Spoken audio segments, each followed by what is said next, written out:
This video was brought to you by the TLDR store. Get 10% off by using code WATER and stick around to the end of the video to find out which countries we've included in our new 11 pin badges. Over the last few weeks, Iranians in southern and central Iran have been protesting over a widespread water shortage. Thanks to incredibly high temperatures and the worst drought in 50 years, at least 700 Iranian villages are suffering from water shortages, and about 28 million Iranians, or about 1/3 of Iran's population, are living in areas with water shortages.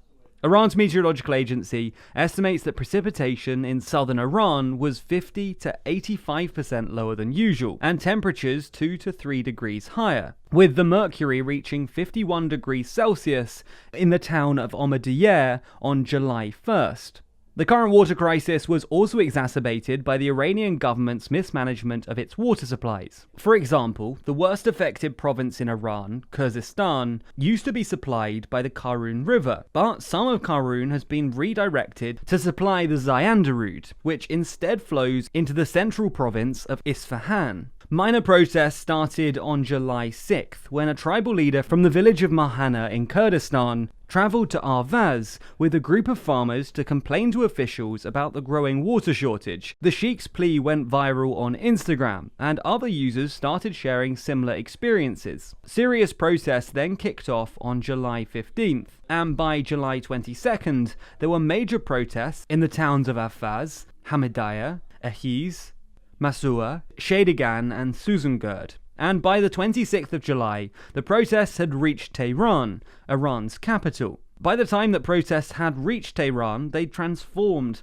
from water-specific protests into more general anti-government protests. In Khuzestan, protesters were chanting "We are thirsty," but by the time it got to Tehran, they were chanting "Death to the dictator," referring to the supreme leader.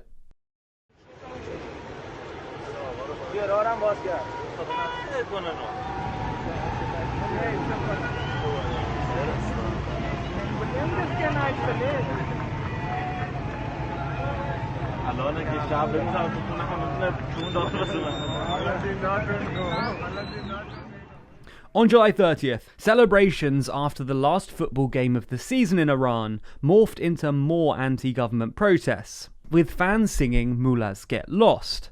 And on July 31st, there were more protests by family members of young men killed in the 2019 protests. As of August 7th, at least 11 protesters have died, and more than 117 have been arrested, with security forces using live ammunition and tear gas on protesters. So, while the proximate cause of the protests was the water crisis, they've spiraled to embody wider anti-government sentiment, because Iranians are generally pretty protest-prone at the moment. But broadly, instead of just being about water, these protests are happening for 3 reasons: political instability, economic woes, and COVID. Let's start with political instability. Khuzestan, where the protests originated and have been most intense, is majority ethnic Arab, with a strong separatist movement. While current protests aren't separatist, they have been fueled by a latent suspicion of the Iranian government amongst Khuzestan Arabs, who suspect that their water supplies have been redirected to other provinces in part for ethnic and political reason. Khuzestani Arabs are also upset by the fact that despite Khuzestan being responsible for about 80% of Iran's offshore oil reserves, most of its grain, and 16% of its GDP, only second to Tehran, Khuzestani Arabs still have the highest poverty rate in Iran. More generally though, the Iranian government has a pretty testy relationship with its populace these days. There have been protests against government corruption and economic mismanagement on and off since 2016, which culminated in the bloody November protests in late 2019, after the government tried to raise fuel prices. After 2 weeks of protests, the Iranian government cracked down, killing some 1,500 Iranian citizens, according to Reuters. While this temporarily stemmed the protests, it didn't do much to improve relations between the government and the people. Essentially, Iran has been pretty politically unstable over the last few years, so it's not much of a surprise that these protests have ballooned. On to the second background reason though, economic woes. Iran's economy has been crippled by sanctions, mostly those imposed on the oil industry by the Trump administration in 2018, after the collapse of the Iran nuclear deal. As of August 2018, anyone doing business with Iran could be prohibited from doing business with the United States, which has massively hurt Iran's oil exports, which have fallen from 3.2 million barrels a day in May 2018 to a low of 137,000 a day in February 2020. They've since risen to about 1.7 million barrels, but this is still only about half of pre-sanction levels, and this has crippled Iran's economy.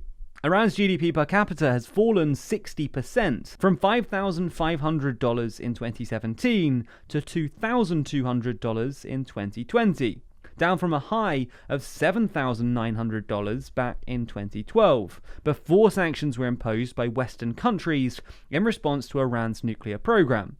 Essentially, sanctions have pushed Iran from Chinese levels of wealth in 2012 to Indian levels by 2020. The drop in exports also hurt Iran's foreign currency reserves, which forced them to print more of their domestic currency. This has led to 50% inflation in 2021 and youth unemployment reaching 25%. Obviously, poverty and unemployment make people far more likely to take to the streets and protest. The third reason, though, is COVID, and Iran is currently suffering through a fifth wave of COVID, with authorities reimposing restrictions in major cities. Only 14% of the population is fully vaccinated, and nearly 9,000 Iranians have died from the coronavirus thus far, at least according to official figures, although the real figure is likely to be a lot higher. Again, it's not hard to understand why Iranians might have gone a bit stir-crazy, having to be asked to be locked down for a fifth time, especially if they're poor and struggling to find water. So that's why the protests have happened. The trigger was the current water crisis, but the background conditions, a weak economy, an unstable political climate, and a fifth wave of COVID have all contributed to the current protests, which is why it's ballooned into a wider anti-government movement. So what happens now?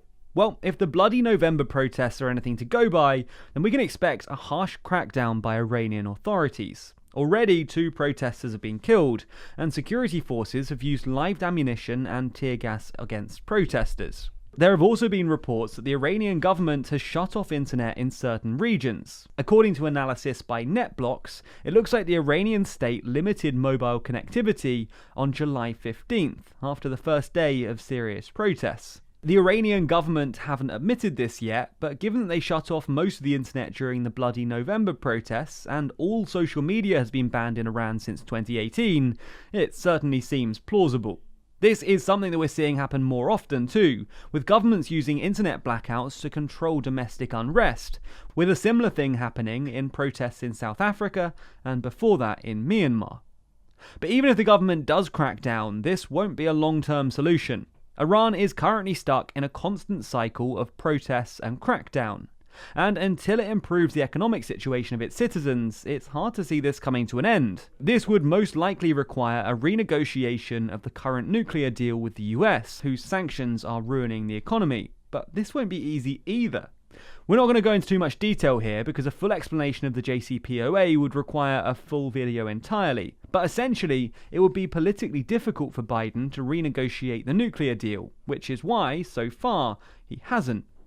This is because Republicans and some Democrats are insisting that he uses the renegotiations to force Iran from supporting proxy militias in the Middle East, but Iran are unlikely to do this, for 2 reasons. Firstly, the recent election of an ultra-conservative president means that the Iranian administration are more likely than ever to take a hard line in negotiations. Secondly, according to recent reports, Iran has seen an increase in the production of their enriched uranium, and now have enough to build a bomb. After Trump's abrupt withdrawal from the nuclear agreement last time, Iran will also be unlikely to give up their nuclear advantage, for fear that some future US president will simply do the same thing again in the future. Essentially, Biden is under political pressure to exploit Iran's weak negotiating position, but the current Iranian administration are unlikely to do so. And that makes the future of Iran very uncertain, with protests and political difficulties likely to rumble on far into the future. Let us know what you think will happen next. and what ought to happen next in the comments below. As I said at the start of the video, we've just released 11 new pin badges, and this is Season 6 of our pin badge collections, which includes Antarctica, China, Hong Kong, Iceland, Wales, Northern Ireland, Norway, Switzerland, Turkey, and Ukraine. You can pick them up individually or as a complete collection for a discounted price, and you can also grab our new United Kingdom and Nordic sets, both of which get you 5 pins for a discounted rate. Finally, we're also releasing a new bonus pin, London with shoes. You can find them all in our store, which is linked below, and if you use code WATER, you can get 10% off the price. Thanks so much for your support. Be sure to subscribe to the channel and hit the bell icon to be notified every time we release a new video. Special thanks to our Patreon backers who make videos like this one possible. And if you want to see your name at the end of videos, then you too can back us on Patreon. The link to that is in the description.